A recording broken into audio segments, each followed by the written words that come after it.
Kwa kuzingatia dhamira ya serikali katika kulinda utu, afya na usalama wa jamii yetu, Mamlaka ya Kudhibiti na Kupambana na Dawa za Kulevya imeendelea kuimarisha mapambano dhidi ya dawa za kulevya hapa nchini.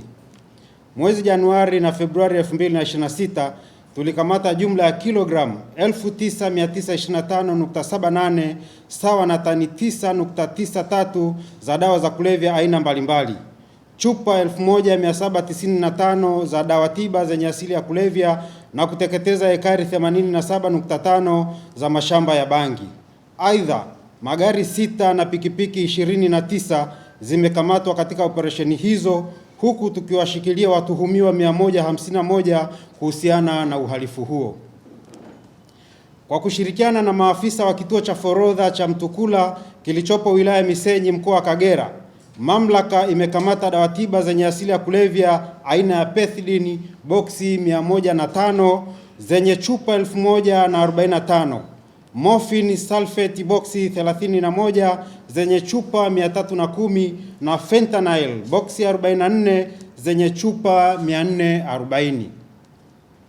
Dawa hizo zilikamatwa katika basi la abiria la kampuni ya SR Classic lenye usajili wa nchi ya Kongo namba 5673 AB04 linalofanya safari zake kati ya nchi ya Uganda, Tanzania na Jamhuri ya Kidemokrasia ya Kongo. Dawa hizo ziligundulika wakati wa upekuzi wa basi hilo katika kituo cha forodha cha Mtukula lilipokuwa likiingia nchini Tanzania kutokea nchini Uganda. Watuhumiwa waliokamatwa katika tukio hilo ni Hassan Omari Mwambashi maarufu kama Macheni mwenye umri wa miaka 50, mkazi wa Mbezi jijini Dar es Salaam, Ibrahim Saidi Malindi mwenye umri wa miaka 36, Mtanzania anaishi Kampala, Uganda, Yasa Saidi Hamud mwenye umri wa miaka 38, mkazi wa Magomeni jijini Dar es Salaam, Hamadi Saidi Hamad mwenye umri wa miaka 46, mkazi wa Mombo, Tanga, Abdul Athman Hamis mwenye umri wa miaka 31, mkazi wa Amana jijini Dar es Salaam, Mohamed Abdallah Sako mwenye umri wa miaka 34, mkazi wa Ilala jijini Dar es Salaam, na Mwisha Mohamed Abdallah mwenye umri wa miaka 47, mkazi wa Magomeni jijini Dar es Salaam. Dawa aina ya pethidine, morphine na fentanyl ni dawa tiba zenye asili ya kulevya zilizopo kwenye kundi la afyuni, yani opioids, ambazo hutumika hospitalini kwa ajili ya kupunguza maumivu makali wakati wa operation kwa wagonjwa wa saratani, ajali pamoja na wagonjwa wa selimundu. Aidha, dawa hizi zikichepushwa zinaweza kutumika kama dawa za kulevya na kusababisha uraibu kwa haraka zaidi kutokana na kuwa na nguvu kubwa. Dawa hizi zipo katika kundi la vipumbaza, yani depressant, na zina uwezo mkubwa wa kusababisha vifo kwa haraka kwa mtumiaji, kwani huharibu mifumo ya mwili, hasa mapigo ya moyo, mfumo wa fahamu pamoja na mfumo wa upumuaji. Hapa nchini dawa hizi zinadhibitiwa kwa mujibu wa Sheria ya Kudhibiti na Kupambana na Dawa za Kulevya sura ya 95 na Sheria ya Dawa na Vifaa Tiba, yaani TMDA sura ya 219. Sheria ya Kudhibiti na Kupambana na Dawa za Kulevya imeorodhesha dawa hizo katika jedwali la kwanza, yaani first schedule, na Sheria ya Dawa za Vifaa Tiba inabainisha kuwa muingizaji na msambazaji wa dawa aina ya narkotiki ni Medical Store Department, yani MSD pekee, na vituo ambavyo dawa hizo zinaweza kutumika ni lazima viwe na kibali maalum kutoka TMDA. Ni vyema tukafahamu kuwa dawa aina ya fentanyl ni hatari zaidi kutokana na uwezo wake mkubwa wa kusababisha vifo hata kwa kiasi kidogo cha matumizi ikilinganishwa na dawa nyingine jamii ya afyuni kama vile morphine pamoja na heroin. Bangi aina ya skanka imeendelea kukamatwa kwa wingi hapa nchini. Katika operations zilizofanyika jijini Dar es Salaam, mtuhumiwa Jontwa Samuel Mwaikonyole mwenye umri wa miaka 43, mkazi wa Gogoni Kibamba, alikamatwa akiwa na kilogramu 81.883 za skanka zikiwa ndani ya gari aina ya Scania lenye namba za usajili wa nchi ya Afrika ya Kusini CAA 129054 na trailer namba CAA 22911 lililokuwa likitokea nchini Afrika ya Kusini kuja Tanzania likiwa limebeba matunda aina ya apples. Eneo la Chanika Buyuni tuliwakamata watuhumiwa Masud Rajabu mwenye umri wa miaka 38 na mwenzake Shafii Muhammad mwenye umri wa miaka 30 wakiwa na kilogramu 488.64 za skanka zilizokuwa zimehifadhiwa ndani ya nyumba wanayoishi. Aidha, jijini Mbeya katika ukaguzi wa mabasi ya abiria watuhumiwa 6 walikamatwa kwa nyakati tofauti wakisafirisha bangi aina ya skanka.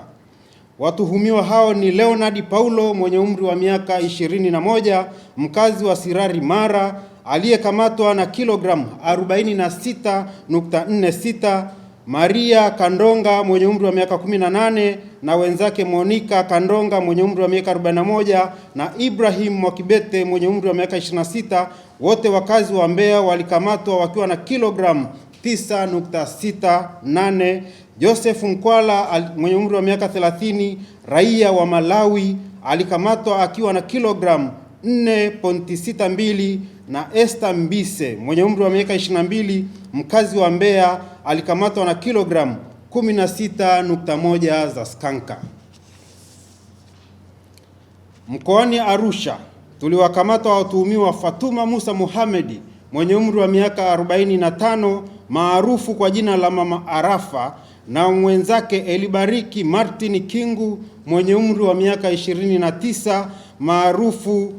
kwa jina la Baraka wakiwa na bunda 937 za mirungi zenye uzito wa kilogramu 363.45. Mama Arafa ni mhalifu wa muda mrefu aliyekuwa akiendesha mitandao ya usafirishaji wa mirungi na kuwatumia vijana wa bodaboda kusambaza mirungi katika maeneo mbalimbali hususani kwenye miji mikubwa. Vile vile, katika operesheni zilizofanyika mikoa ya Tabora, Tanga, Arusha, Mwanza, Shinyanga, Morogoro, Kigoma, Katavi, Ruvuma, Mtwara pamoja na Mara na Kilimanjaro zilikamatwa bangi jumla ya kilogramu 5237.97 sawa na tani 5.24, mirungi kilogramu 4039.06 sawa na tani 4.04 pamoja na heroin gramu 72. Operations zilizofanyika zinaonyesha jitihada za serikali katika kupunguza upatikanaji wa dawa za kulevya nchini. Tutaendelea kupambana na wafanyabiashara haramu wa dawa za kulevya pamoja na dawa tiba zenye asili ya kulevya ili kuhakikisha hazichepushwi na zinawafikia wagonjwa wanaohitaji dawa hizo badala ya kutumiwa na wahalifu kama mbadala wa dawa za kulevya. Tutaendelea kushirikiana na vyombo vya ulinzi na usalama, taasisi za serikali, mashirika, asasi za kiraia pamoja na makundi mbalimbali ya kijamii kuhakikisha kwamba tatizo la dawa za kulevya linadhibitiwa kikamilifu hapa nchini. Skanka imekuwa ni tatizo kubwa sana. Baada ya kudhibiti uzalishaji wa bangi katika maeneo mbalimbali hapa nchini, wahalifu wa dawa za kulevya wameanza kuingiza hizo skanka kutoka nchi za nje na kuingiza hapa nchini, na ndio maana mnaona ukamataji mkubwa zaidi wa skanka unafanyika hivi sasa, na tumeimarisha mifumo yetu ya kiupelelezi ili kuhakikisha kwamba mfanyabiashara yoyote anayejitokeza katika biashara yoyote ya dawa za kulevya hususan skanka, tunahakikisha kwamba tunamkamata kabla ya kusambaza dawa hizo mitaani. Lakini pia dawa tiba za kulevya zenye asili ya kulevya ambazo ni dawa halali zinazotumika kwenye hospitali hivi sasa pia zimekuwa ni tatizo kubwa, zinachepushwa na kuingizwa kwenye mitaani na kuweza kutumika kama dawa za kulevya. Hapa nchini tumeweka mifumo mizuri kwa kushirikiana na TMDA na mamlaka mbalimbali za serikali, na tunafanikiwa kudhibiti dawa zote zenye asili ya kulevya zinazoingia hapa nchini ili ziweze kutumika kwenye hospitali zetu kihalali. Lakini pia wahalifu, baada ya udhibiti uliofanyika hapa nchini, wanaingiza dawa hizo sasa kutoka nchi za nje kuingiza hapa nchini, na tumeendelea kuimarisha hiyo mifumo na tutaendelea kuwakamata ili kuhakikisha kwamba dawa tiba zenye asili ya kulevya zinazoingizwa kwa njia za panya hazifanikiwi kusambazwa mitaani na kuathiri Watanzania, kwa kuwa madhara yake ni makubwa zaidi kuliko hata hizi dawa za kawaida za kulevya, kwa sababu zinasababisha vifo vya haraka, lakini zinaleta uraibu wa haraka ambao pia hauponyeki kirahisi, tofauti na hizi dawa nyingine za kulevya.